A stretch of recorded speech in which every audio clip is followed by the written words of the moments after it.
Hey, how's it going, everybody? I'm Ben from Universal Audio. Welcome back to another Luna Office Hours. But this isn't just a regular Luna Office Hours. No, it's Tuesday. So you know what that means. That means that we've invited our special friend from the other coast, Fab Dupont. How's it going, Fab? I'm good. How you doing, boss? I'm doing great, man. Well, we're back again for another episode of your Tales from the Switch. Tales from the Switch. All So, right. how's the switching been going this week?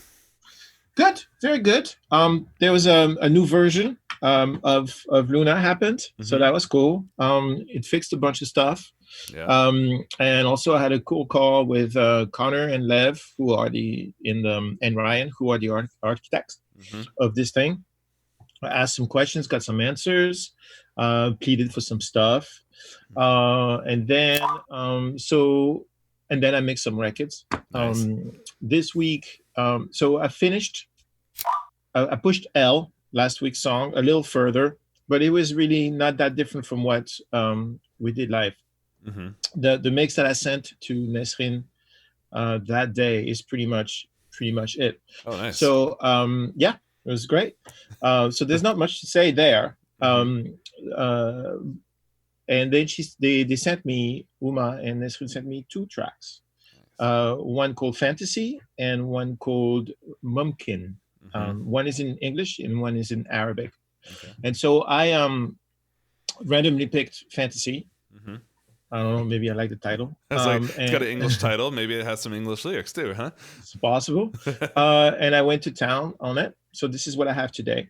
Mm-hmm. And I did a first mix 1.0, Yeah. and I didn't like it. I mean, I wasn't finished. It wasn't shareable. And then I sent her the 1.1, and I got the feedback that that was not what they wanted. So we're still learning our language, right? So the feedback I get is in French, Mm-hmm. but every artist has a different way of describing things. So here in the U.S., people, I'd like it to be warmer. That's my favorite of all times. I always get things like, "Could you make it warmer?" I'm like, "Sure." So for 50% of the population, warmer means more bass, Uh-huh. and then for Usually. the other 50% of the population, warmer means more high end, and stuff like that. So now I try to translate things. So her first feedback on the mix for my first mix of Fantasy was that it was too much distortion on it. Interesting. Did you actually distort anything on there? No. And so I was like, okay, what does that mean? It's Mm-hmm. like I'm confused. First, I was worried that maybe there was a bug in my upload system. Mm-hmm. Then I was like, no, it must mean something else. And so basically, it was a little too for them. They heard it taller, and I had made it like pretty concentrated. And because I was listening to L and I was trying to match that. So Mm-hmm. what I think I'm going to have to do, so I did a recall, which I sent to her last night, Yeah. and she digs it, and she has a lot of feedback. Mm-hmm. So we're going to do feedback here in real time. Nah, wow. This is I don't think I've seen lots of online mixing stuff. I've watched tons of Puremix live. I've watched Puremix videos, obviously. Like, I don't think I've ever seen a video where we actually pull up the client's feedback and then I and I, work. I have no fear. I actually have not had the time to read it completely. Yeah. So if she's angry at me on this, the whole world will know. But I think we're going to be okay. So last week somebody Lev showed me this. So I'm using third-party plugins. Somebody complained that I didn't have the UIs on the third-party plugins, and that bothered me. So the way you do it is you launch your plugin, you go Well, here, and you say, can you share your screen for me? "Oh, I'm sorry. I thought we were running here." No, no. Share screen. I I'm a want. highly technical person. Hold on. There you go. I know how to do this. I've done it before a couple times. Poof. There we go. And I know everyone's also going along with the complaint department or the Mhm. suggestion department that we've been Mhm. everyone's been asking us to go back to full screen previews. So we've stopped our sharing to Instagram for these live streams. So now we can go full Okay. width with the windows again. I see. So somehow this keeps throwing things up there. So can you see this plug? Yep. Okay, great. So what I was saying is that I've been called out as a bad citizen because I did not, and which is fair enough, because I did not assign UI previews. Like you see, like this is a Pro Q3. Yep. It's And no you longer the and boring old AU icon. AU thing. So you can do it. The way you do it is you launch the plugin. I did not know this. I had to ask Lev. It was in Luna you Office Hours number 7. Oh, I missed that one. I know. Sorry. And then you click on the name of the plugin. You do create plugin icon, and then it's like there it is. It makes a plugin icon, and that's nice. You know, especially for videos. And I've heard a rumor that somewhere on people's systems those images exist. So you notice how like all the UA ones are a little bit more zoom. You know, they've been crafted to show you the best thing.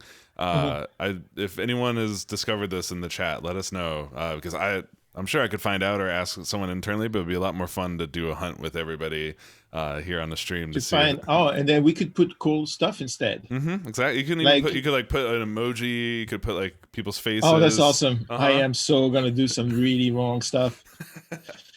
Oh, I love it. Like for sugar, we could put a big sugar cube, for example. Exactly. Oh, I cannot wait for that. Okay, great, cool. So we're being so constructive. All right, so that's the deal. So let me play. That was one thing I learned from last week. I learned a couple other things, and I'm going to show you some really cool tricks. So, but first, let's make some music, because this is really about the process of mixing a whole album in Luna. And it's as much about the music as it is about the geekery, although with a slight lean towards the geekery. So let's listen to this track. And I can show you a couple things that I've done.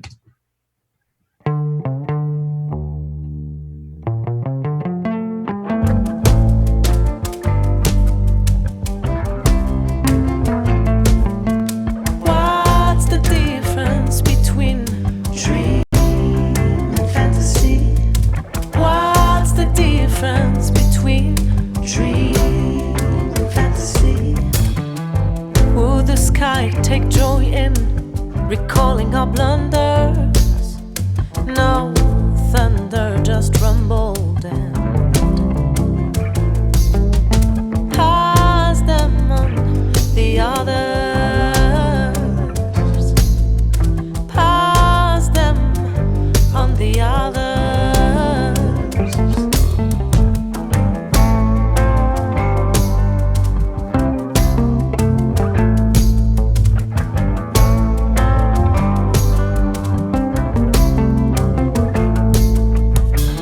Just wondering that. That's the vibe. Really cool, super spacious. There's a lot more going on in this arrangement too than the last one. Yeah, really nice pocket, which is really interesting because everything's on 2, right? It's pretty cool. Like if you check this out, depending on how you count, but.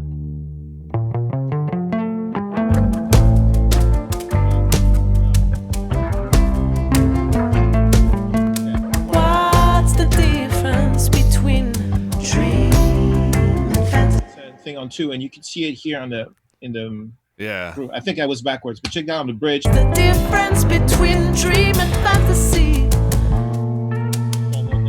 That's actually the downbeat of the bridge, and it's really cool stuff like that. It's like a head turner. Like where how's this? Yeah, it gives you a weird, cool feeling. And it's part of what I did wrong on the first mix. Is I tried to alleviate that, and basically this is bass driven again. Yep. So now I know 2 songs where my first vision of the bass was wrong, and I'm like, okay, right, I'm consistently not doing what they want. So I changed, and I changed the bass sound. So the first bass, I don't want to go back to the other session. We got to close the session and everything. Basically, I had made this like really kind of like super pointy bass sound because it's driving the song.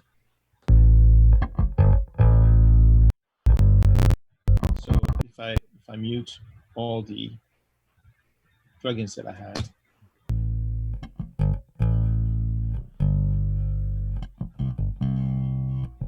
So I had just this actually.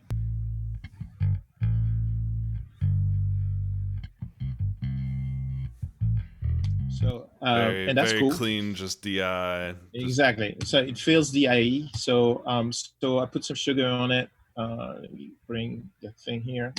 So I'm saturating it with sugar and adding a little bit of shine to get some of that. But on its own, it makes no sense. But then I duplicated the track, and then I added the MPEG, and it sounds like this. So this is just this is without the MPEG, just as a reminder. Sorry.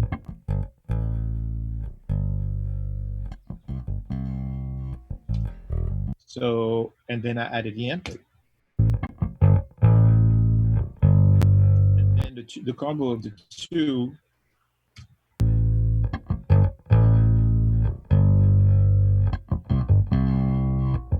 because I still needed the all that fingering to cut through. Yeah. Because there's a lot of stuff in this track. Yeah, so it's still preserving a lot of his performance, like some of the detail, and yeah, like you mentioned, the fingers and the string, but like exactly. you're getting all that.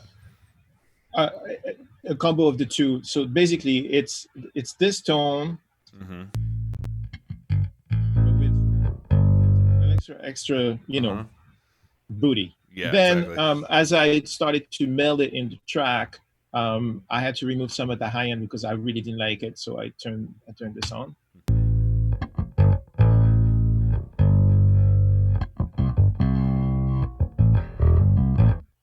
And then I compress it a little bit with this dude. We didn't hear the Oxford kick in on that one. Oh, okay. Sorry. So here you go.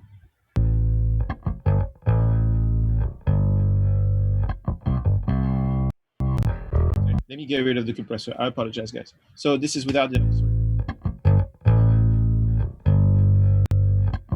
And this is with.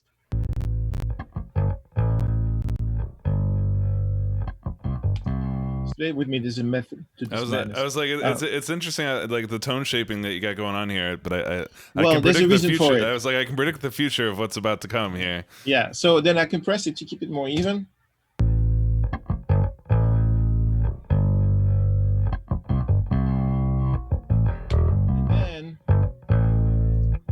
To get the tone they wanted, I used this dude.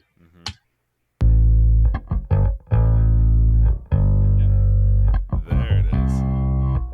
Which is why I had to carve some of this out to basically make it go under. And so if you listen to this and the drums, man, the fog strikes again as like you can kind of go from, because you have so much detail and you have the fatness, you've got the mid-range happening already in the bass, add the Vogue, and now you get the it's real great. And sub-love kind of happening. Yeah, I tried R-Bass, it didn't work. It was too focused. It wasn't doing what I wanted. I tried Max Bass, didn't work. And then I tried the BX one, the Plugin Alliance, the UA version of that BX sub-something. Sub-synth or something. And that didn't work either. Yeah, and then this one was like, boom. So this is with the drum.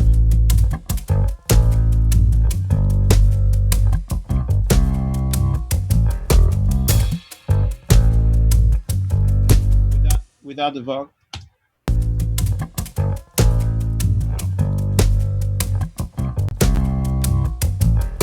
It really kind of like anchors the track on the bottom. It's pretty cool. It makes it's I can't hear the bass without that effect on it now. Yeah, it's cool. And so it didn't have that on the first version, and they didn't like it. And then I was like, okay, I see what they want. And her feedback was has to be more hip hop. And I'm like, this is as far away from hip hop as possible, but I know what you mean. I know what you mean. So that's just a kick. And yes, there's vocal bleed on the kick.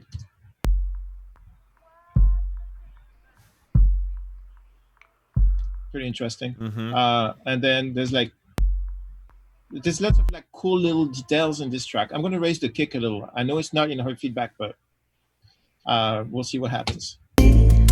What's the difference between dreams? So let's go to a verse area. Wondering that if you have ever told me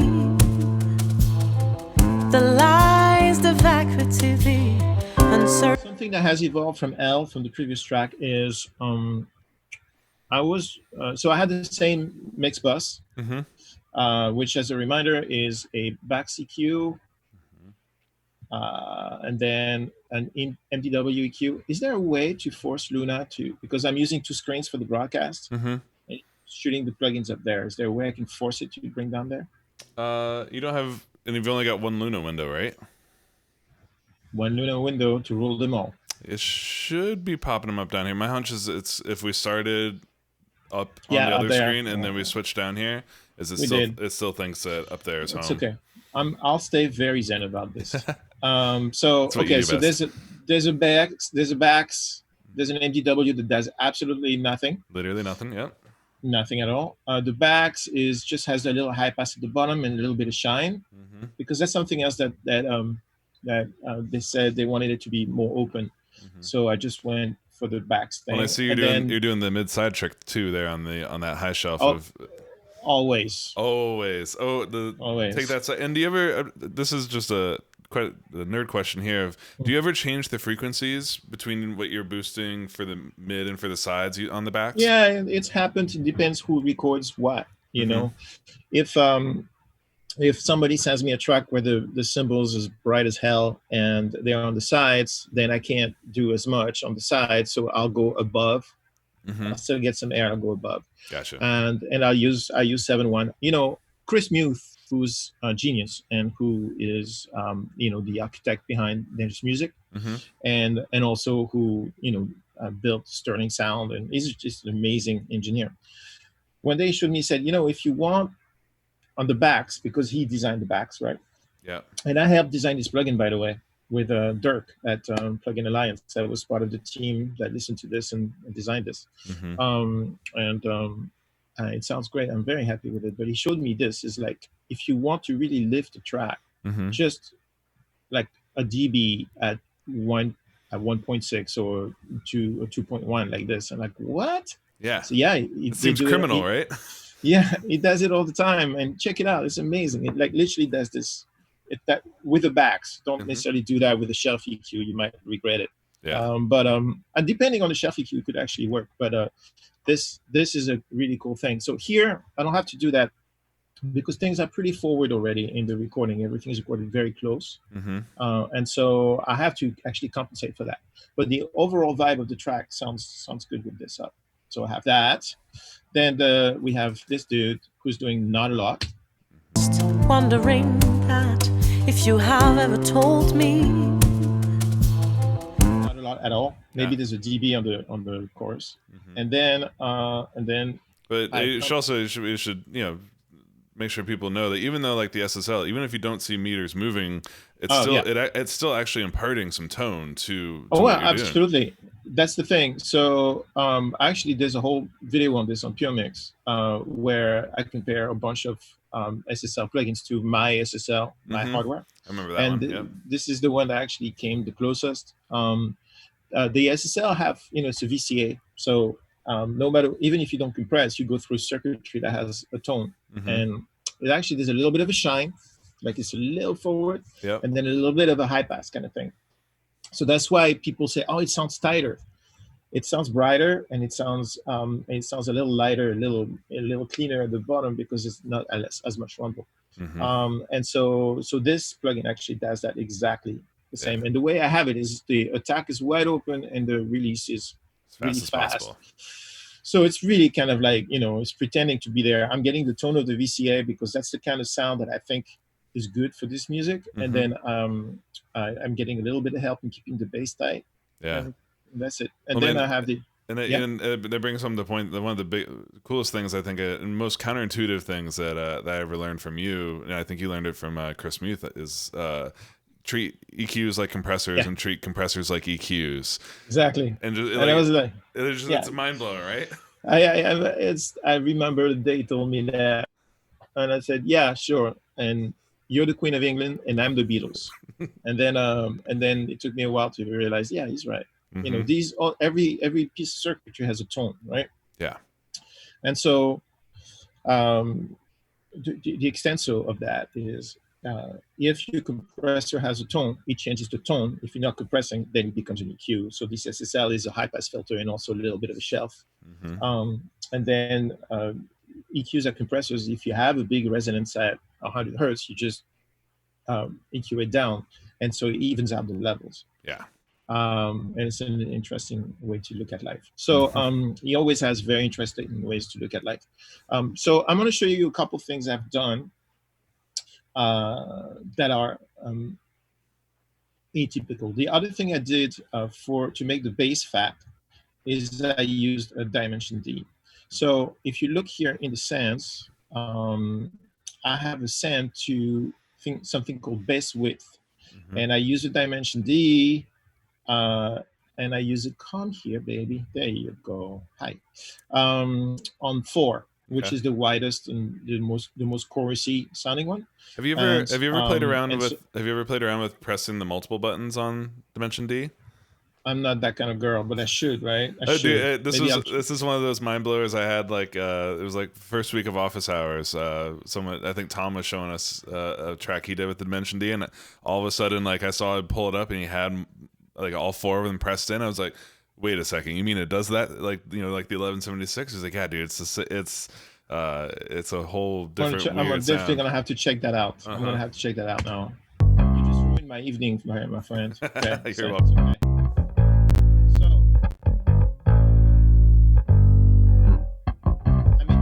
Exaggerating it so you can hear it better. Hear that?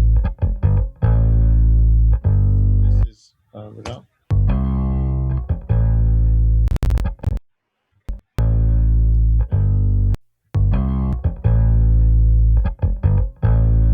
It's subtle, but it gives a nice space, and in the track. Pass them on the other. Connects the bass with the guitars on the sides, which is great. Yeah, but that's one of those things where, like, I think a lot of people get this concept in their mind of like, there's a rule that bass and kicks and snares have to be middle only, or you know, they think there's only one way to treat a bass, and that's to get it as focused as possible. But often it actually sounds great to, you know, throw it into reverbs or delays or choruses and adding width, like all the time. I'm mixing a song right now. Epic song with an amazing orchestra on it, and an upright and a Warwick bass and 2 drum sets and woodwinds, and it's insane. Holy crap, that's a lot. Absolutely insane. And I'm actually running bass and drums through Ocean Way. Yeah, the whole thing runs through the Ocean Way reverb, which is allows me to put some distance. Yeah, so it feels like they're on stage a little further behind. There's no rules.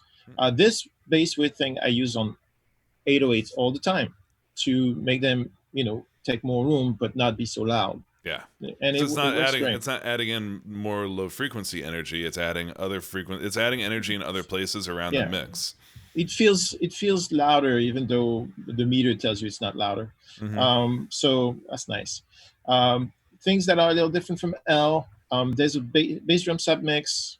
There is a drum submix that no, that's the same one. The drum submix is the same one, so it's the same as last week. I don't remember seeing the Trident on there last week. Is that new? Is that a new edition? No, it was there. It was okay. It was there. Yeah, and I can tell you why too, because I use this to test my template theory. So basically, when you mix a record across an album of songs that are like this in the same zip code, I thought they were going to be more in the same zip code. I didn't realize they're going to be that big zip codes, more like Texas. Yeah, exactly. You know? This is kind of like state lines. Yeah. So so what I've been using in Pro Tools is using the import session data and being able to import, you know, settings from song to song, or use like a real thing where I have a session and I put the tracks in it and stuff like that. You can't do that in Luna yet. You don't have import session data in Luna, but I'm going to show you how to make a template out of your session. Nice. Yeah, it's pretty cool. But before I do that, I'm going to show you a couple other things that are really weird.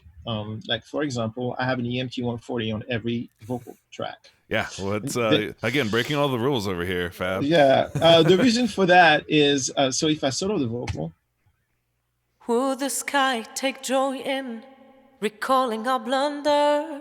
See, the other song, it was super dry and in your face, and I was kind of in that vibe on my first mix of this song, and that's not at all what they wanted. So I was trying to create a unified um, sound across the two songs, and the fact of the matter is that's not what the vibe they want for this song. So this record is not one of those records where every track is going to feel like it's flowing into the other. This record is going to have more different identities. Yeah, it's And kind of so, like you're hopping around the world, you know. Voila. So there's different languages to start with, correct? But the constant is that the vocals are recorded in the microphone. So that means that it's very difficult for me to put space to leave them alone. So if I listen to this, so let me play you the vocal raw. And a big thank you to Nesrin for letting us, torture her record live. Would the sky take joy in recalling our blunders? No thunder, just this verse actually cool. So you'll notice I have 4 vocal tracks. Is because I separated the vocal because I got a vocal in one track, but they were clearly not recorded in one pass. Yeah. So this sounds one way, and then the second verse sounded like this. I was just wondering that. Way closer, much brighter. Yeah. Right? Is that almost like a different microphone? Probably, possibly, I don't know. So I separated all the vocals, and that happens all the time. Yeah, of course. You have no as a mixer, you take the performances that they give you, and exactly, and honestly, they should be optimizing for the performance, and then not for the sound. Exactly. But then then we have to pick it up. So make sure that it feels like the performance. So I use Pro MB, which I really like. It's a good plugin. Yeah. And I was. I used 4 bands to try and match the difference as much as possible without being too obsessive about it, because they like their demo. And so that means there's something to that difference in sound that they like, probably supports the emotion. And so I don't want to do that, but I'm also here to make sure that it sounds good in a way that touches people beyond just the producer and the artist. Yeah. So I have to walk that line. So I added a lot of reverb. Would I take joy in recalling our blunder? And then the second verse. I was just wondering that. So now we have more of an essence because of a unity, because the color of the two is made by plugins that I added. And then in the track. Would the sky take joy in recalling our blunders? No thunder. I love that kind of like too much reverb vibe, and so, but they all needed different kinds. So I have a different amount of 140 on every single track of vocal, because I have to separate the vocals to match the vocal sounds. Yeah. And also, I like the sound. What happened is I was like, okay, I got to find a vibe for this. And I was like, what, where does this record come from? And this intro here made me think of a record I love. So this is this record by Serge Gainsbourg called Melody Nelson, the Ballad of Melody Nelson. And that intro, that Jim Green intro, is like, oh, that's awesome. And then so then I was like, okay, maybe that's the vibe that the vocals should have. That's that old late 60s French thing. And so I put the EMT 140 straight on the vocal, and I liked the sound of the tone of the plate. Like I liked the sound of the it made it sound further and more interesting. So I was like, okay, cool, let's do that on every track. Yep. And then just copy, and just copy, and then I adjusted the level. So on the chorus there's less of it. On the bridge here, so you're just changing the wet dry. You're not going in and changing like time or plate selection. Oh, I changed the time too. Not the plate selection, but the time, yes. Tomorrow is another day. That's awesome. The day that I will grow. the day. See the vibe, super different vibe there. So it's less of the reverb. And then on the chorus, like the first chorus, they're all a little bit different. Yeah. What's the difference between dream and fantasy? What's the difference between dream? The first one is less, you know. And so this balance of that, I've never done this before, and so I thought it'd be cool to show. Yeah. I dig it. What about the other thing I think it feels really different on this one is that the guitar tone, it's a much more formidable kind of guitar part going on here. Yeah, so that was part of their first feedback. They were like, "Oh, we don't, we want the what was it? They said, I'm trying to translate. She said, it's too medium-y. The guitar is too medium-y. I had done nothing to the guitar. It was literally as is. Yeah. So it's like, okay, so in the context of what I've done, they no longer hear the guitar they used to in their mix, right? Yeah. So I was like, what is it that I've done that made the guitar feel so different to them? And what it was is that they were not beefy. They were kind of like, they were not holding the song. And I think what they wanted, the translation of, to medium-y is like, basically they didn't hear the articulation of the guitar well enough. Yeah. So the guitar sounded like this before.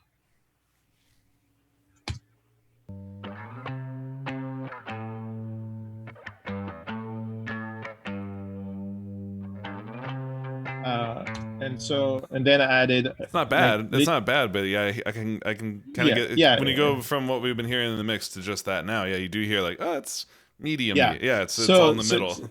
Yeah. So there's this. I the one on the right, I'm pushing a little bit of low mids, and the one on the left, I'm cutting a little bit of low mids. Just for clean. And then here the secret weapon is the bass plugin by my friend AD, which is really pretty. I don't even know what it does. Yeah. But when you have a thin guitar, it works for that. Wow. And putting a bass plugin on a guitar track yet again. Fab's just breaking all the rules today. I love this. I saw. Check it out.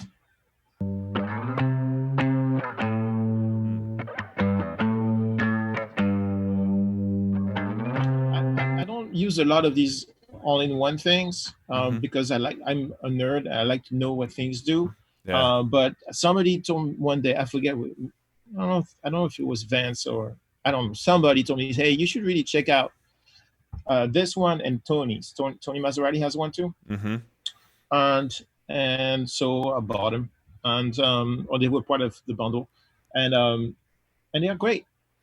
That it does that. It's like a little bit of spank, a little bit of thickness, and it's just kind of the right amount of those two. I think it's parallel compression. I don't know what it is, but I tried sugar. I tried a bunch of stuff that I usually do, and I couldn't get it to do what I wanted. And then I said, you know what? I remember. Actually, it was Eddie telling me this, and I said, okay, sure, I'll try that, and I did, and voila. Nice. Yeah, it's nice. It sounds really good. The difference between dream and fantasy. Then there's this. So the whole song is based on this cello loop. It starts at the beginning of the song and it just stays there. It's pretty cool.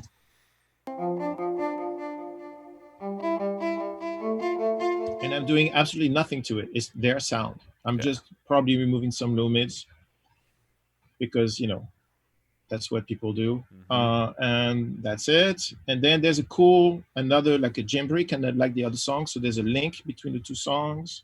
And where is it? Like this whole melody here is pretty cool. I'll show you.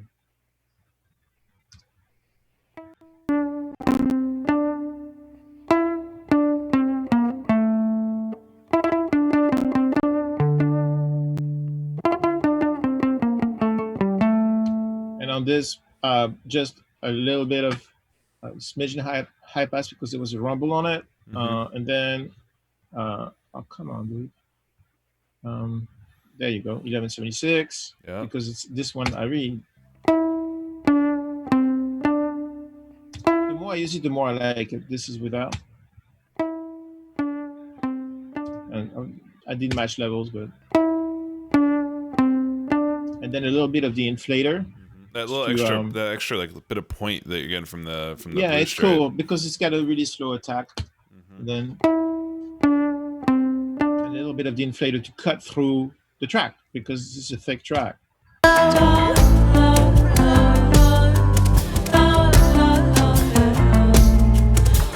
There's something else also that happened. So I got these tracks. I love how she sounds on this. Let me show you down here.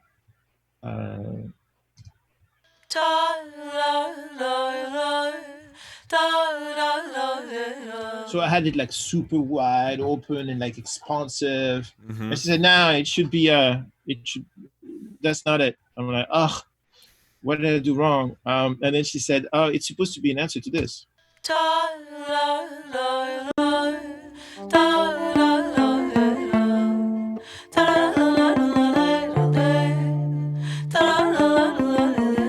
So those she are said, supposed to be kind of put together, right? Is kind of what she was thinking. She said, they have to be in mono and the at the opposite side of the cello in a different part of the spectrum. I'm like, okay, you get it.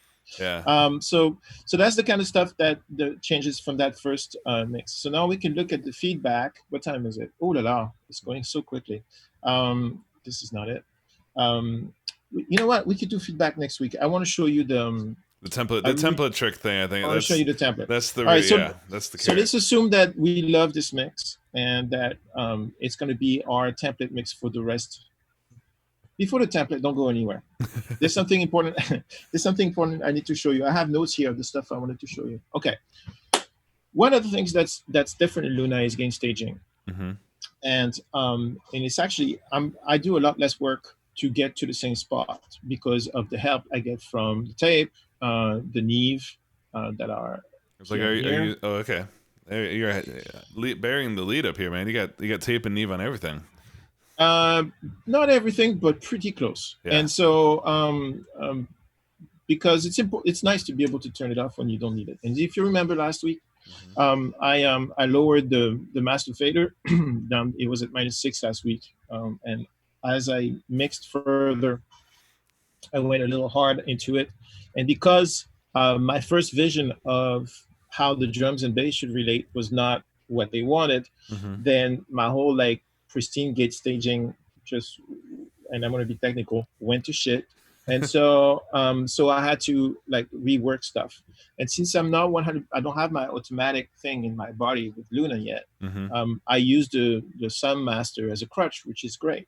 One of the ways you can regain stage in Luna really easily is by using the spill function, and it really works amazing. Check this out. So stay with me. All your tracks are going to your Sun Master, right? All your tracks that are final tracks. So sub mixes, the different sepal tracks. Like, I have a bunch of tracks that go to the drums. Yep. Sub mix, and then the drums sub mix goes to the Sun Master. But by default, for most people's sessions, they will by default be going to main. To main, yeah. So you can do this if you don't use the Sun Master, but unless you're a Jedi Master. It helps. It helps to put one before. But the trick here, right, is having a bus before you finally hit the final main bus. Exactly. It's kind of the essential trick that because this is a fully floating point system, and that means that there is no harm in managing your headroom with a fader. You can turn it down to infinity, or like you can turn it down 60 dBs and turn it back up 60 dBs, and it will cancel out. It's perfect. Yeah, I know what I checked. It's perfect. So so you can use this fader here as your main fader as you would on the console, and just consider this kind of like your monitoring kind of thing. Yeah. But say for example, I'm here and I have all these tracks and everything. Say if I decided everything is too loud, but I want to keep my master fader here in a decent place so I can do rides and stuff. So you want your main to hang at 0, and you want your track faders to hang in the sweet spots that they're already in. So exactly. So one way to be able to affect everything that matters without doing too much work is you hit spill, and if you hit spill, Luna will literally only show you the stuff that are feeding that fader. Nice. So then you just select everything that's fitting that fader. As you can see, everything that matters. Now you have to be careful about one thing. Don't select the effects, right? The effects I receive. The parallels you do. So I'll do all this, not this dude because that's an effect. This guys. This is where the color coding really does come in handy, right? Yep. That's why, no, I am not just OCD. There's actually a reason for this stuff. And so I can select every track that Luna shows me in spill mode on my mix bus, and then I can just change the level of every. I gotta have the group on, and then I can change the level of everybody, so I can regain stage the whole thing like this, without having to think, oh, what is going to the mix bus? I know I'm right. Yeah. And if you have automation, you can just put them in trim mode. I was gonna say, yeah, the yellow faders. Yep, the yellow faders have showed up again. Those are super helpful for stuff like this. So, so you can write automation, you can honor that automation, but still make an overall adjustment in level up or down, just like what you showed. Exactly. So this is a great way for you to just grab all the faders that actually are feeding the mix bus and take them down. It's really elegant way to do that. Yeah. So that's one thing. The other thing is, check this out. So let's say that this is going to be my template for the next song. The next song is in big. It's called Mumkin. Let's go look for it. I'll bring it to you. All those projects. Okay, so Mumkin. All right, so this is my next song, and I haven't stamped it out or done AEF or anything yet. So let's go into the fantasy folder, in the Luna folder, and I'm going to grab this session and I'm going to bring it up to here. And it's going to copy it. Check this out. This is fun. So I'm going to close this session and I will go back to it to implement Nesrin's feedback no later than very soon.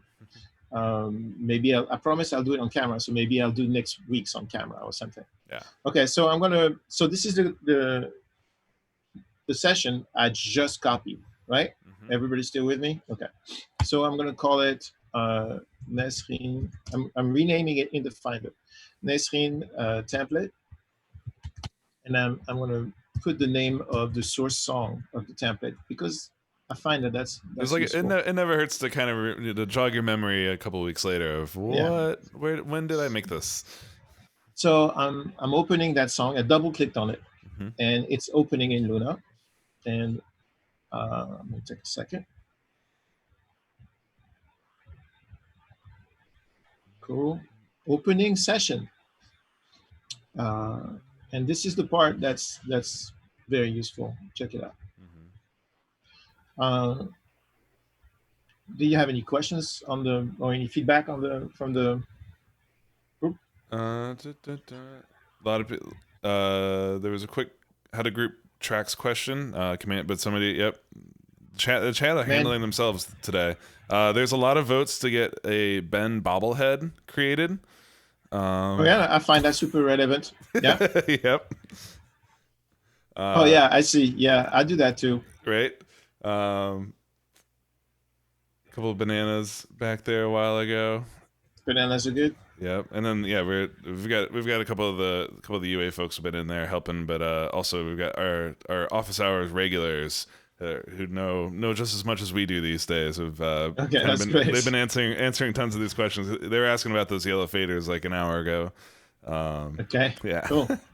So this is now my Nesrin template coming from Fantasy, and I'm going to take all those tracks, all those audio files. And I'm going to get rid of them. Just wipe it out. Yeah.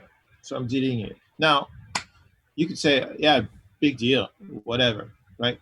But the thing is that Luna saves everything all the time. Oh, I forgot one. Yep. So even deleting all those audio files, they're still saved in the session. Exactly. I could go back here and revert to and bring them back in one click, right? Yep. So that's not much of a template. Plus, it's 3 gigs. Exactly.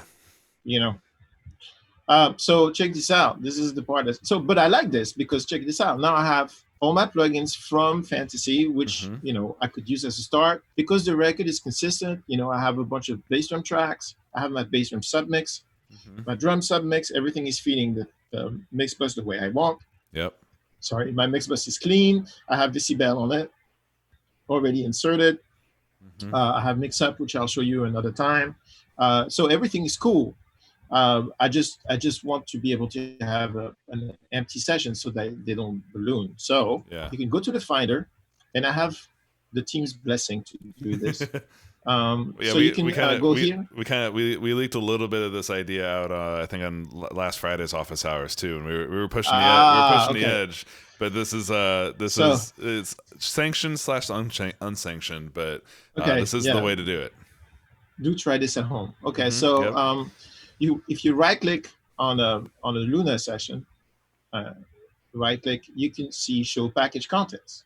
So basically what I've learned is like a Luna, and you know this, but I'm going to tell these people, I mean, apparently everybody knows everything. I'm just late to the party, but they've opted for a format where everything is in one file. Yeah. Which I got to tell you is really nice for sharing sessions. So I'm working on the next thing we're going to do on Tales from the Switch after, or even at the same time as Nissan's record is being finished. And it's going to involve sharing sessions with a bunch of people. And you just literally share a Dropbox with one file. You don't have to go chase for the audio files. You don't have to go chase for anything. It's all in that one file. So that's cool. Yeah. But the limitation is if you want to trash the audio files, you have to do this. You got to see inside the matrix a little bit here. So show package content. And this is where all the audio files are.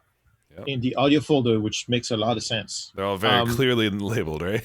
Yes. So don't freak out at the file names. You know, this may be the vocal. I don't know. It doesn't matter. I select all and I delete. Now you notice that I'm here with the Luna open and that very session open here. Yeah. And it's not a problem. And so now I'm back here and I'm going to empty the trash. And that's it. Now I have a template. So, and it's 200 megs. So next time I'm going to start a song, I will be here. I will probably start from the Finder and reopen the folder that I closed because I have a twitch in my finger. Command W, Command W, Command S. So I will probably do something of the sorts, create a new folder or make a separate folder here for the next song called Mumkin, create my Luna folder, and drag and drop my template there, put it in a new Luna folder, and I'm good to go. Nice. So now this will kind of change your exporting out of Pro Tools process now, right? Exactly. So the one limitation is that I showed you last week. To get out of Pro Tools, you can use AAF or Pro Tools or anything, you know, Logic, Cubase. They all speak AAF now. I said, you know, just do an AAF track, an AAF archive, and import in Luna, and that works. But what Luna does when you import AAF, I think what they all do when you import AAF, I'm not 100% sure, it makes a new session, and so thus my template will be blown out of the water. So which means that now I have to go into my Pro Tools session, open it, and export as stems. And I was going to show you that on camera, but because of the shenanigans we have to do to send you audio through the internet, the idea of running all that crap plus Luna plus Pro Tools, my machine was like, not today. No, it would just be nothing but crackles and pops. Yes. So if I did that right now, we'd probably have a long look at my Finder. Yeah. But what I'll do for next week, for those, if you're interested, and put it in the comments, is next week I will actually keep, we'll try and do a live stem export from Pro Tools and import in Luna. If not, if the technicalities don't let me do it, what I'll do is I'll export the same from Luna, and then I will bring them into export the stems from Pro Tools, and I'll have a stem package, and I'll import it into the template. Yeah. So you could see that process. I will try and make it work. That's a promise. Yeah. It's just because you can fighting. it also gives you a chance to pick and choose what you want to commit to, right? So like if there's effects Yes. or processing that they've put on, say, a guitar or a That's cello that's track. exactly what I wanted to show. I wanted to show you that because nothing's black and white, right? So sometimes, like Huma, the producer, likes. I can see from his sessions he likes to do parallel processing, and I don't like to do that for this kind of stuff because I think it reduces the space in between the instruments, and I want more space in between the instruments. Yeah. So there's basically no parallel processing on this. There's just a little bit of that DBX 160 thing, and that's it. I can show you that if you'd like. Let me go back to Fantasy and 1.3. Just a little bit of that 160 on the drums, and that's all. Yeah. Well, and do you find? Oh, look what I've done! I reopened the. Oh, it's still in the middle. The template. Oh, okay. Yeah. But do you find, because a lot of times, especially once you kind of start working, if you are working in a more templated fashion, like a lot of times, my default to go to is to have like 3 different drum sub mixes available that are different flavors of parallel. It can be really easy to kind of just be like, oh, and it sounds better. Oh, and it sounds like you can kind of just be pushing those things, and you can quickly forget that like, what's actually the vibe, what's the right mixture of these things for this artist. Yes, absolutely. And also here's something that's very important. This has been great for me, and we actually had this discussion with Andrew Sheps on the Puremix live stream last week. Is like we get there's stuff we do automatically, right? Andrew Sheps has been doing the rear bus, his rear bus trick, which is now world famous, for I don't know how many years, right? And he evolved into that. He's mixing a record right now where he's not using the rear bus because for some reason he muted it. He was not happy with his mixes. Like, try muting the rear bus. It was like, oh, the rear bus is in the way, right? So we do it, and he said, I probably mix a whole bunch of record with the rear bus on that should have been off, because we get all this automatic stuff because we have to deliver. Right. Yeah. So there's a lot of stuff that we take for granted, and we don't, because there's no time to check everything. And also there's so many variables. Right. Yep. So we get into habits. And so for me, when I mix a record like this, I've mixed a lot of records with this sound space, Mixing a record like this is very different from mixing, like I'm mixing also at the same time, a super like in your face, fat, kind of like trap pop record, right? With like 6 singers at the same time, 808s everywhere. So if you mute the vocals, it's a hip hop record, and then you put the vocals back on, and now it's like a big pop record, right? So I'm mixing that at the same time as this, and I'm seeing the automatic things that I do in Pro Tools that I don't question. I come here, I have to question everything. Yeah.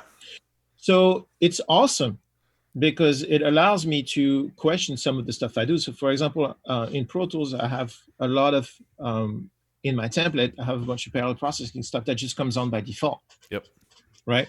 And so there's one instance for one song called Amazing that I'm mixing for that other band, where because I was mixing this in here, when I went back to Pro Tools to mix Amazing, I just did not put the parallel processing on at the beginning, because you open your template, it's there.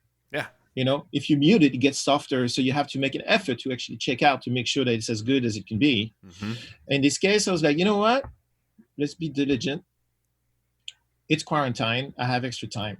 So I level matched the parallel processing, and it's across the whole mix. There's lots of it. You've seen that template. Yep. And I'm level matched that. So that took me a while. And then I bypassed the parallel processing so that the plugins, which are 2 UA 1176 AEs, I think they're called. And so that allowed me to actually hear the mix at the same level with no loss of power, with and without the parallel processing. And I liked it better without. And I did the same thing for the following song, and it fell apart. Yeah. So I kept it on. Right? That song was called Doing That Thing.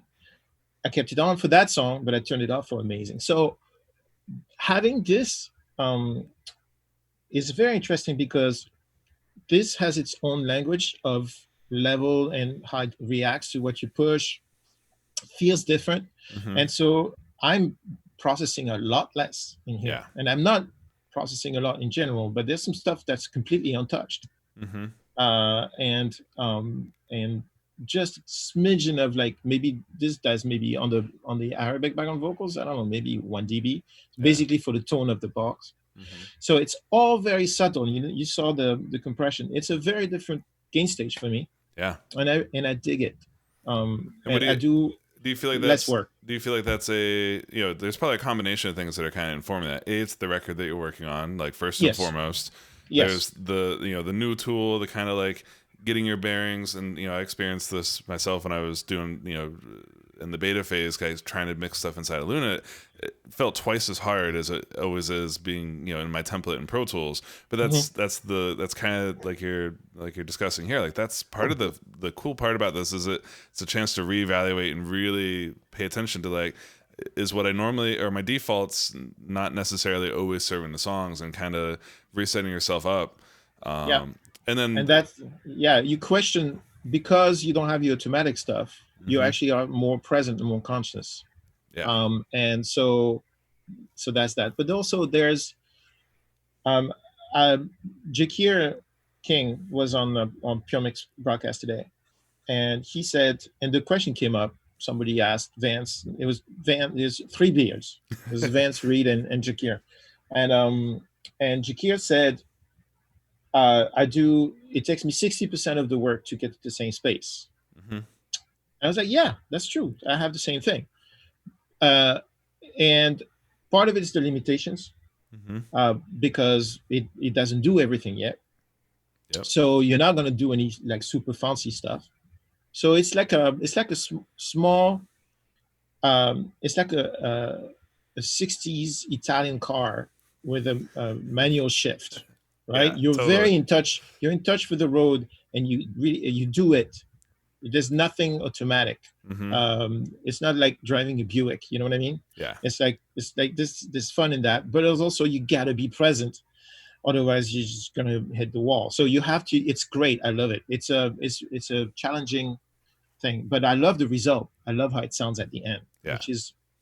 And then do you feel like having like tape and Neve summing, having those things built in, is that kind of also informing some of this stuff? Absolutely. So it's also something that everybody should be very careful of. Part of the reason why the first mix of this song got rejected is because I was fucking with the Neve like crazy. I just wanted to see how far I can push it. And I went too far. And so I had... I still have the drums on low impedance. Mm-hmm. It's pretty wild what it does. Check it out.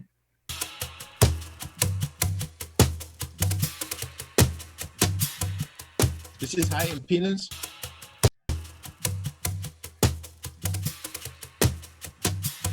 Low impedance.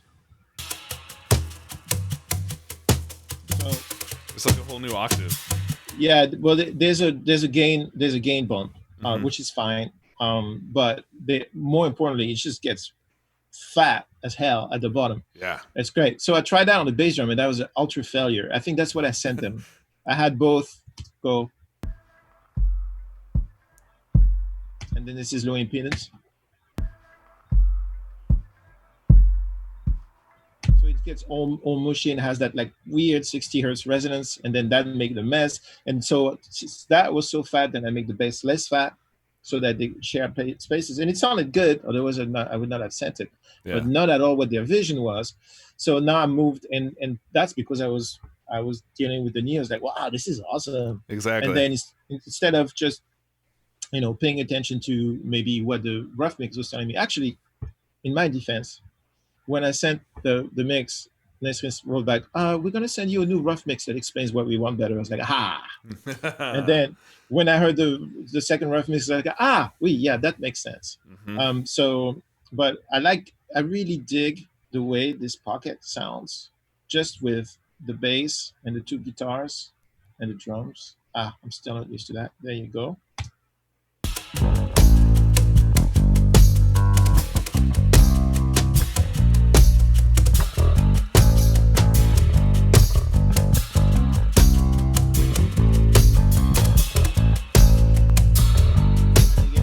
open the guitars here.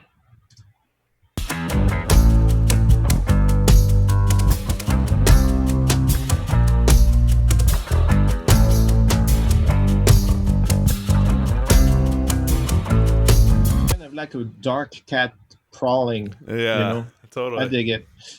So that's cool. And what else did I do? I'm using the saturation quite a bit on the Studio 800. I forgot to turn this back on. There you go. To change the color of certain things, like on the cello, and I remember using it like crazy on this guitar. Yeah. It's on 12. Without. Okay, I know this may be a little hard to hear. I don't know if you can hear it well over the internet, but check this out. See those transients, those attack, like stuff that sounds really, really real, like this. And then listen to how gentle it sounds.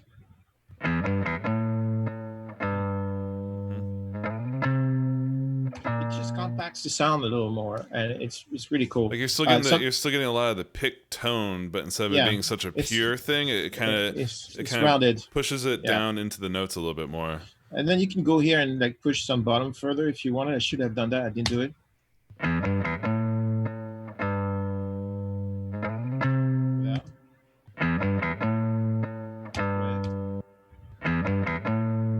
Much fatter, and in the track is great.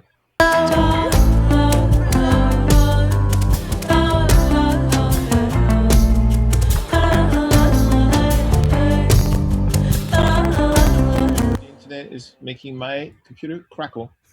You can probably hear the fans from my laptop from where you are. Surprise! Running a heavy duty session and Zoom and all the other stuff in the background. Yeah, it's wild. When I grow up, I'll buy a big one of those big cheese graters, the new kind of cheese grater that you can't grate cheese with. Do you have any questions from our good people? There's pop out of the mix or requests. Any people asking about their Apollos. Is there the Apollo question? Is there a different way? For the we talked a bunch about parallel compression and how it's our go-to. What would you suggest is kind of a alternate to besides just not using it? Is there something else that people should try if parallel compression isn't working for their mix? If parallel compression is not working for your mix, it means that your music doesn't require that sound. It's not parallel compression is not the it's not like a must. It's a sound. So if you don't need if you're making a big gigantic open sounding record, you don't need parallel compression because you're looking for a lot of space in between the instruments, right? Like an Al Schmidt kind of thing or a Tom Dodd kind of thing. That's a sound. It's expansive, and you can really tell where the instrument starts and where the instrument ends. The thing of parallel compression, it fills the gaps, right? So there's two, in my opinion, there are two ways to use parallel compression. You can use it for girth, or you can use it for punch. If you want to use it for girth, then you use a very fast compressor. You kill all the transients. You make the thing nice and thick, and you shove it under the rest of the track. Now you have a thick track. So that's one way of doing parallel compression. The other way to do parallel compression is to use a compressor, slow the attack down, make the compressed signal super punchy, and then put that under your track. And now you're gonna add more transients. Most people do the other thing. Yeah. Sometimes I find it interesting to, like, for example, here, let me show you something super ultra geeky, because we're nerds. So, hi, how have you been doing? This is my friend SSL, and I used to not use SSL compressors at all. I remember. I'd never seen these on your mixes for years. The thing is, when the tide comes in, you have several options. You can fight the tide. That's what I did. I'm French. It's your default, right? Yeah. You can run away from the tide, Mm-hmm. right, and come back in and then run away, or you can surf the tide. So I started mixing more and more records. That's the sound. That's just the sound in people's heads. Mm-hmm. And so why fight? Yeah. You know, I didn't use an SSL compressor on the David Crosby record. I didn't use an SSL compressor on the Cyril Aimé records or the Will Knox records. But I'm using an SSL compressor on that pop record that I'm doing right now, and I'm using an SSL compressor on this because I think, and her feedback today was it. She said, more of a hip hop approach, which means this like punchy but very contained bottom. It doesn't flow open like it's like other records that I mix. This has to have a certain density at the bottom. So I use this, but it's like I use it. It's really anecdotal. Check it out. What's the difference between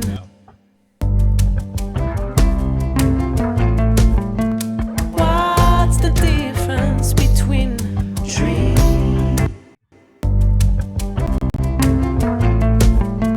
What's the difference between It keeps things together. But Yeah. check this out. It's just like a little It just polish.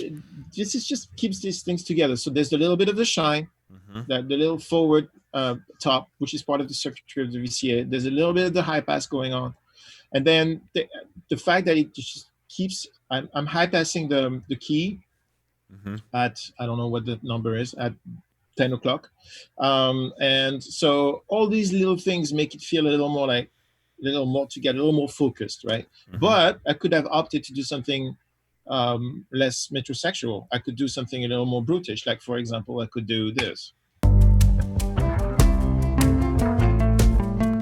What's the difference between dream and fantasy? What's the difference between dream and fantasy? Will the sky take joy in? The vocal came super forward now. Yeah. The reason for that is because I have this, and I have the attack wide open and the release very short.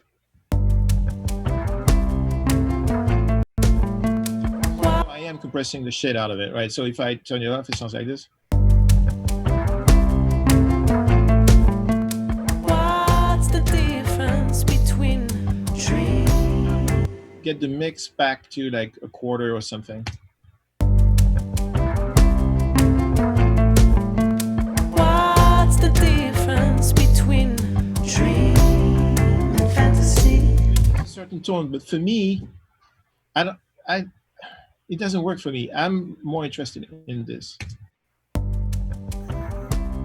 Sorry. You're more interested in even more. What's the difference between dream and fantasy? What's the difference? There's a certain piece quality to this that I dig. Another thing I could have done is this, is just sit on it. What's the difference between dream and Sorry. fantasy?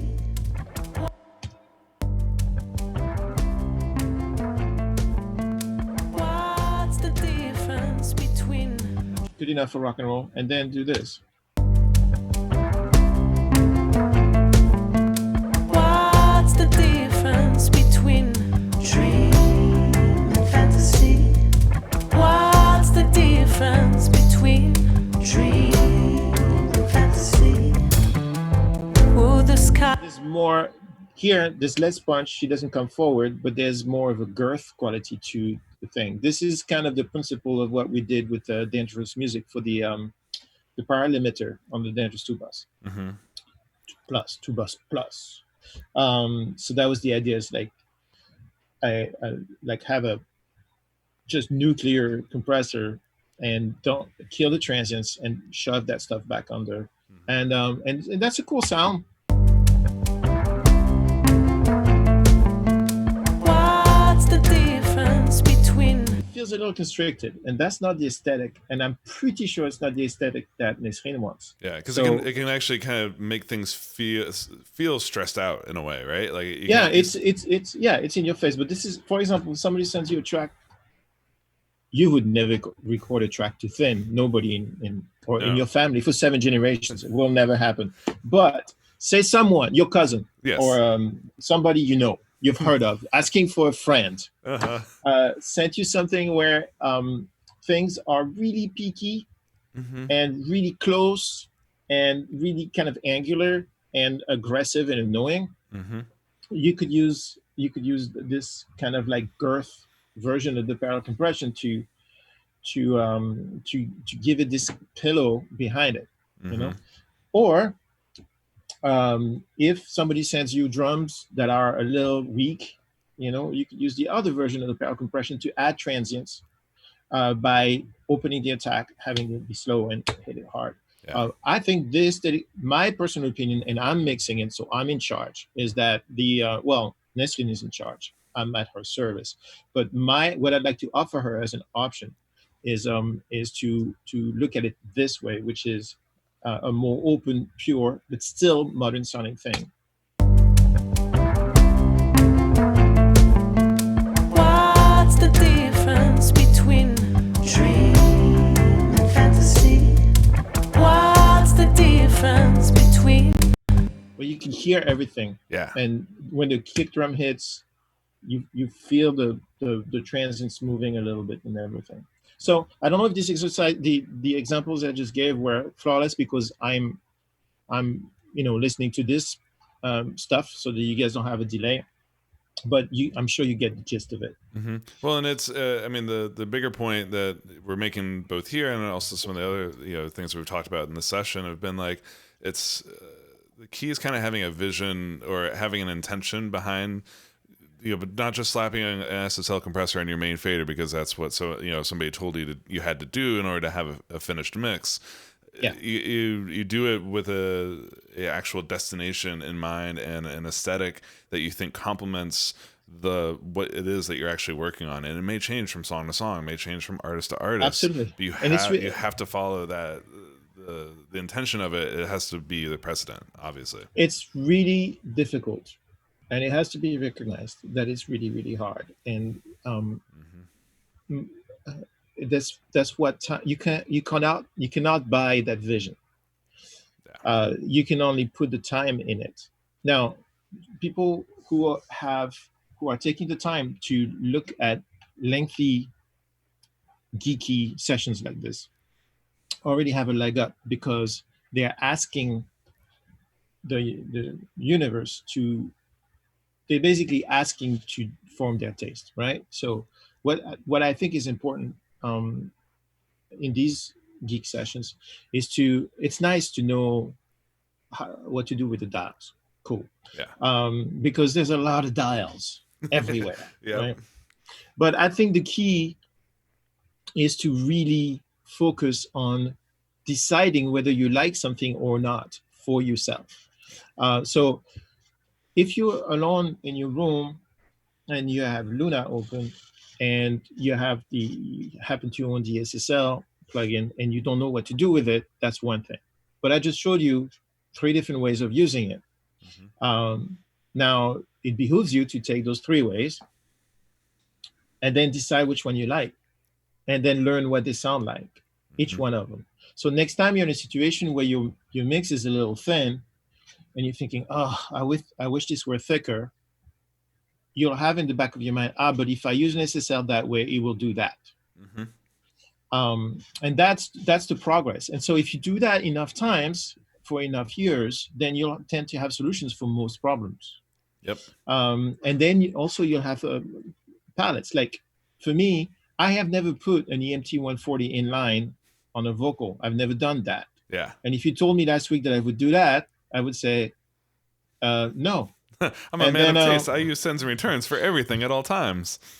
But because I was trying to look for something and I was too lazy to create a sound, and I put it on just for a quick test, and I was like, oh, I like the sound of the vocal through that circuitry, right?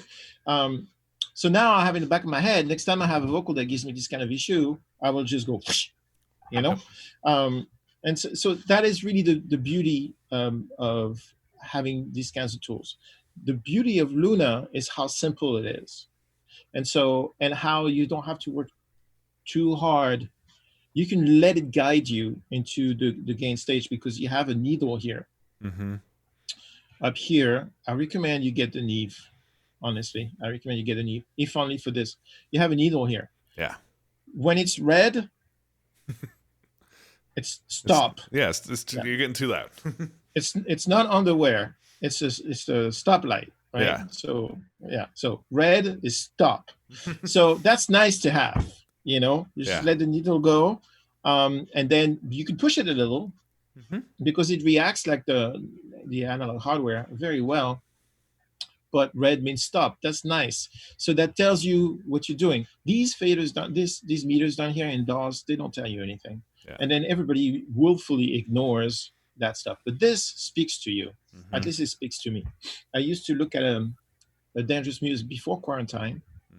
I had a Dangerous Music MQ on my desk, and I had these VUs in my peripheral vision the whole time. Yeah. And it makes such a good reference point to constantly see, like, am I at least in the ballpark of where I like to be sitting? And it's not even that conscious. It's just like if you don't see movement on your right eye, you're screwing up. Yeah. Right? That means that they're pegged. Exactly. And you're high. Now I use Decibel, and I'm in quarantine, so I don't have my Dangerous Music stuff. So I just use Decibel, this dude, which works brilliantly for me. And I have my target level, and I don't even look at it that much, but whenever I look at it, it's on. It's nice. Yeah. It's really important to not get lost in the geekery, and it's really important to make sure that decisions are made. And if you're not sure, which is it's totally fine to not be sure, just pick one, and then keep track of what you picked. And then if that doesn't work out for you, then try the other one next time. And eventually there will be epiphany. Yeah. In this case, as you can see, because this has been recorded, like some of the recording is a little funky. Some of it is a little like, there's a little distortion here and there because they were in a completely creative phase, and they were not in a, I don't suspect they were in a, big professional studio with the assistants. It feels to me like it was more recording like in a private studio, and they were like, they're still working on it right now on the other song while I'm mixing these songs. Things are going quickly. There's a deadline. Some of the stuff is a little fuzzy. It's not in the way in the music at all. There's a little bit of a computer noise on some tracks, which I isotope out. There's stuff like that. So the fact that I can do everything that I'm used to do, that I would do in Pro Tools, pretty much everything I can do here in this one over Luna, I think is great. Yeah. And then we're going to keep pushing for the stuff that's not there yet to be there soon. Well, that's fab, man. It's been a really fun journey, and it's really cool to see how you built upon like what we were looking at last week, and then kind of taking that to the next level here. And this was actually a really great discussion, I think, of not just what you're doing inside of the song, but just how this is more applicable broadly to people kind of making this transition and trying to think and approach music in a different way that they have the opportunity to do now. I think to make the point that I was not very good at making before is you don't need a lot of tools. Yeah. You need a bunch of tools that work for you that are not in the way. And so if you own an Apollo, this is really, today, my friend Stelios, who's a great producer, we text music, right? So he sends me texting music. Just think about that for a second. Right. So he texts me this track he's working on for this Canadian artist, and she's great, and she's great, and he's making great songs for her, and we work together a lot. And he asks me my opinion, and I write back to him and I said, I don't know, man. I think that I like the vibe, but I think it's a little weak. Like it doesn't have the usual oomph. So he goes back and he does another track and he adds a track. I said, maybe you should do this, maybe you should do that. So he goes back and he does it. And then he sends me the new thing. And I said, you know what? Let me try something. So he sent me, I can't show you because I don't have his permission, but he sent me a stereo track and a bass track. And I said, you know, I have this box. Let me show you. Do we have an extra 2 minutes or do we have to? Okay. Yeah. But now you can't tease us like this and leave them hanging. Okay. So I have this box called a bass micro synth. Uh-huh. You know this one because it was here when you were here. Yep. And it's the old one. Yeah, the classic. Like it's very old and it's not broken, but it wants to be broken. So so I heard, and it's kind of like a Beastie Boys. He's doing like kind of a Beastie Boys thing, but with like, you know, loud guitars on top and stuff. And he's a guitar player, and I felt like the sounds were kind of like common. And I was like, let's do something. I remember when I made my record, try to find that. My records, I used this a lot, and I used it on bass, but I used it on everything. Yeah. And it's got a gnarly square wave octaver thing with a filter, and it's a weird mix of. The synth part is that they track your tone and then they add a square wave. Big deal. Yeah. So I was like, you know, send me your track. So I imported the track in Luna. I have one stereo track of the beat and then one of the bass, which is a plug-in synth. He works in Ableton. And so in Luna, I sent that track out to the output of my Twin. I fed it into the micro synth. And I put the output of the micro synth and fed it back into the high-Z input of the Twin. Yeah.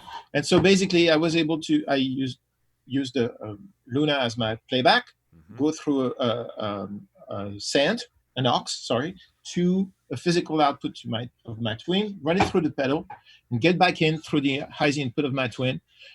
And I hit record, and I recorded it. And while it was recording it, I was like, there's no latency. It's in sync. It's in sync. Yeah. I don't have to worry about the delay or to compensate for this, to compensate for that. It's in sync.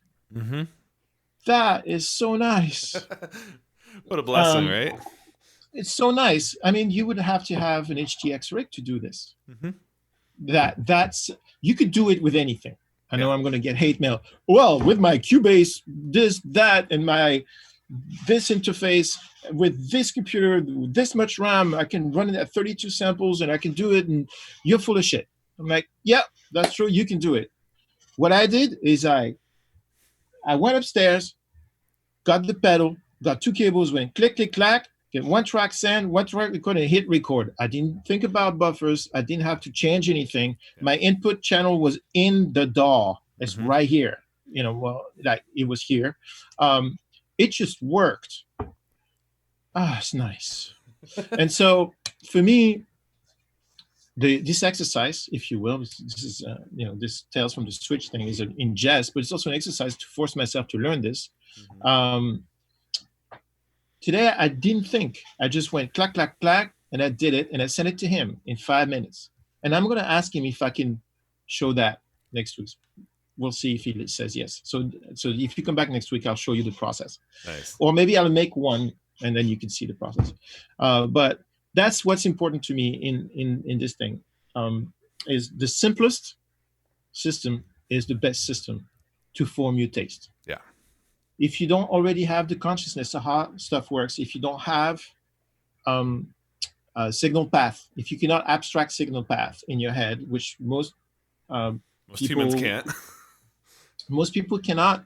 Most people who grew up around analog studios can. Most people who start making music directly with the AWs cannot. It's fascinating to me. I find it really interesting. My kid, she can, because I forced her to learn how to do a patch bay. So now she can abstract. She's 12, but she can abstract A to B signal paths. Some of the interns that show up at Flux are unable to do it.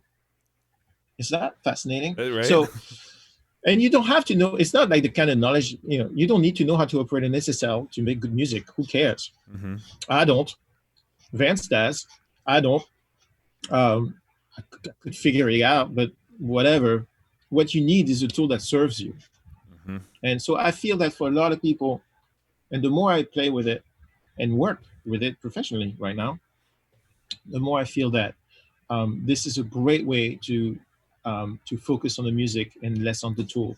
Yeah. And I would pick one EQ plugin, one compressor plugin, two different colors of reverbs, and go to town, and then add plugins as if your needs are not met. Yeah. And there's pretty much everything in the UA roster right now, and you can use third-party plugins. But in the spirit of keeping everything real time, I try and use as much UAD as possible. Nice. Not that I'm going to track anything on this, but just for principle. Nice. Well, awesome. Well, Fab, man, dude, this has been such a cool journey kind of through this song, and I think we've built up so much anticipation that next can't wait to see what we do again next week. So next week I have at least one more song. So and I promise I will mix it using the template that I created on the show. Awesome. All right. And so we'll look at that. Hopefully I will have nailed that mix by then. And I'll try and time it so that if there's feedback from that day, to do the feedback on camera. I'll try, because This is real life. She needs her record. Yeah. And then I'll ask Stelios if I can use that little example. If not, I'll try and find time to make another one, because it's pretty cool. This thing is that's a box full of fun right there. I love it. I love this thing so much. That's it. That's our show for today. Fantastic. Well, thanks so much, Fab, and thanks again for anyone that's interested in finding Nazarine's music. Make sure to check. It should be in the YouTube description. And just in case you guys don't find it, it is Instagram at Nazarine, right? Yeah, Nesrine. Nice. Yeah, and don't look for this record because we're doing it. It's not. We're not there yet. 3 weeks. Yep. Well, awesome. Well, Fab, thanks so much, man, for joining us and walking us through this. And we'll be back with another Office Hours tomorrow at a different time. We're going to come in a little bit earlier in the day, 11 a.m. PST. But we're here with Shakira King tomorrow. He's jumping on the Office Hour train tomorrow. But it's also a really special day because we're releasing his first Luna session with Cass McCombs. So this is the very first full weight, big deal Luna session that people will be able to download and explore. So we're gonna chit chat with him. Oh, that's awesome! Kind of talk about the mix, and then everybody will be able to download that whole download everything for that one starting tomorrow. Oh, that's pretty awesome. Yeah, it's gonna be that is really awesome. And then tomorrow on Puremix we have Daryl Thorpe and Emily Lazar. Oh, awesome. And talking probably about the Beck record, I imagine. And then on Thursday, I have Jamie Little, and we're going to geek out. It's going to be pretty wild. Nice. And then on Friday, we have Jason Mraz. Cool. Yep. Coming live with Scott Jacoby. And they're going to talk about Jason's new record that's going to come out soon, and which will probably be featured on Puremix at one point. Oh, that's exciting, man! There's no shortage of amazing content happening right now. It's wild. It's wild what's going on. We'll see what happens. They're easing up social distancing. No, not restrictions. Not social distancing. Restrictions on the 15th of May in New York. We'll see what happens, but we're going to keep going. Nice. Well, stay indoors, Fab. Stay safe, and we'll see you back here next week. See you guys. Cheers.